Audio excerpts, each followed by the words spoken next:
как мы шли в Тентюково пешком по пыльной дороге туда и обратно. Но у нас сетка была, и кружка у меня была в сетке.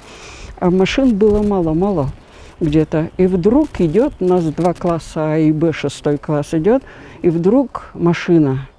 А я такая спокойная девочка была, я махала рукой. И эта сетка у меня с кружкой на дорогу. Все остановились, вот сейчас машина задавит эту кружку. Но ведь нигде ничего не продавали. Вот. А шофер так обогнул к нам, повернулся и улыбается. И мы все радостные пошли в город.